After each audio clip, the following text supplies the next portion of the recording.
Today we're talking about communication because communication is one of the most destructive things when done wrong in a relationship. And communication almost ended our relationship so many times. Yes, absolutely. I would say that there is no especially one more guilty than the other one. It's just then the fact that in the first place, we all communicate with different male, female, different country and culture, different part of America also different. But the thing And is, different ages. in different ages. We don't need to tell you much different age we have because I'm much younger, but that's okay. So, But communication, yes. if there's one thing I think that could make or break a relationship, it's whether you learn to communicate effectively or not. Yes. What is the first problem that a lot of people meet? Is the fact that you say something, you argue about something, and the other person doesn't listen. They're trying to figure out what they're going to say to argue what you say. Isn't that what you did? I did. I did that. Did you do that? All the time. Absolutely. So you need to be aware that the idea is to try to be focusing on what the person saying in order to respond. We know in one of our video we actually say whatever, or whatever, that. That is one of the most destructive Oh yeah, communications that you can give your partner because it tells your partner that you don't actually care or value what they're saying and that you're not willing to listen to them and that you're going to stay where you are and not consider anything that they're saying. Yeah. And it puts you at a place of superiority in the relationship. Yeah. So avoid this kind of thing. Or I don't care. Don't say that. Don't never say I don't care. I don't care. Because, because you do. Because you do. You always do. We had a full video on that if you want to see exactly the different way that we talked about this. I think that will make a difference. He's more adamant about the I don't care than I am because there are some things that I don't care about. You're like, hey, do you want to go do this today? I don't care. Yeah. Sure, why not? One of the things that I would say men are doing more than women. I have to say that I did that too. Not anymore, but it's avoiding difficult conversation. So if there's a conflict, the man is going to want to go in his cave. And so I did. And I avoid the conversation. So the program is growing.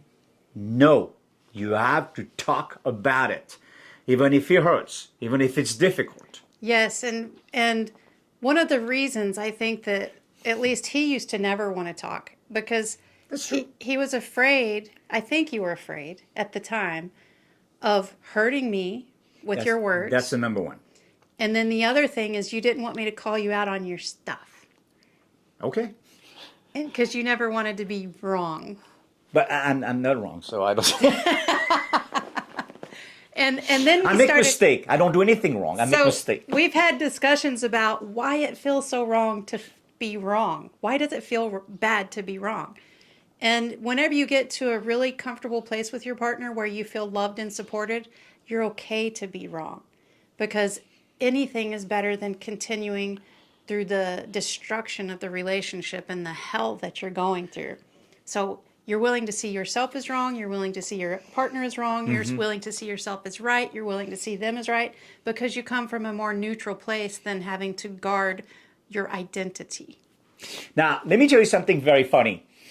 I'm a French guy, and some of the words in American mean something different, and they sound exactly the same. Let me give you an example. Eventually, I asked Laura, I said, okay, are you going to clean the kitchen? Yeah, eventually. And I said, no, not eventually. You can do it. And she said, no, I just told you, of course. I said, eventually. Now, here's the funny part of it. Eventually, in American or in English, that means that she's going to do it later. In French, that means, yeah, maybe I'll do it. Maybe I will not do it. So here we have a big communication problem because we are not using the word. We mean exactly the same thing. And that's very, very, very crazy. So guess what? I had to precise that. I said, what do you mean when you say that? because I realized that the problem was the word by itself who means something different. And I said, well, okay, Laura, I guess I'm sorry. I didn't understand that this word means something different. And there are a lot of different words like this, like demand. In France, a demand is just asking, but it's not something you have to do it for sure, you know? So that's very interesting that we had to live through, because sometimes there was a big argument and at the end we realized it's because it was the language barrier was there and not so much because we didn't want to communicate correctly. And what we found isn't that the language barrier was just between us. It was between us and every other person, because every person has their own experience with language. They have their own past with language. They have their own perspective on things that have happened. You can get 10 people in the same room and they will explain the same event in 10 different ways with For sure. 10 different patterns of language with words that mean something to them that may not mean the same thing to someone else. So when we're in a conversation and communicating, if there's ever a time that there's discomfort, we assume we have an agreement that we assume that we're always trying to do the best for each other and always loving each other. So if there's ever a time that I feel uncomfortable or that he feels uncomfortable, we have to say, wait, I feel really uncomfortable right now. There must be a miscommunication. And then we start looking at the smaller things. What does this word mean to you? What are you really trying to say? And whenever we get to, and we slow way down, part of communication is a lot of us try to communicate really too fast and try to get our point across. Yeah. And whenever you're going through something as delicate as the heart, a lot of times we need to slow down and be like, okay, what is he really trying to say? What am I really trying to say? And how can we come together on this in a way that is mutually beneficial?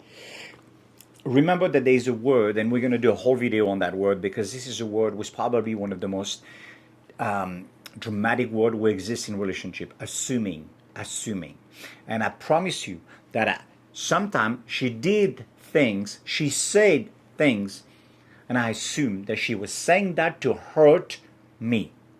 And she was not. She was just saying that because she felt that's what she had to say, or she felt this way. And I'm pretty sure that you felt the same way. Yeah. I never say things to hurt you, ever. Yes. But, there's another thing that we're doing now. We remember that to each other. We say it. We said, hey, you understand that whatever I say, if I say something wrong, it's not because I wanted to hurt you. I thought that was the way to say it. That's But we clarify that all the time, that we love each other and we don't try to hurt the other person as well. So the other thing with communication that we want to be aware of is people's moods, because he can be having a really stressful day and I can be having a really great day. Yeah. And those things will clash, Yeah. or they can clash. They have the opportunity to clash. And when is the right time to communicate? So timing is a big deal. If he's not ready to change his frequency or his perspective on something and he's working through a problem, it might not be the right time for me to come and communicate certain things to him.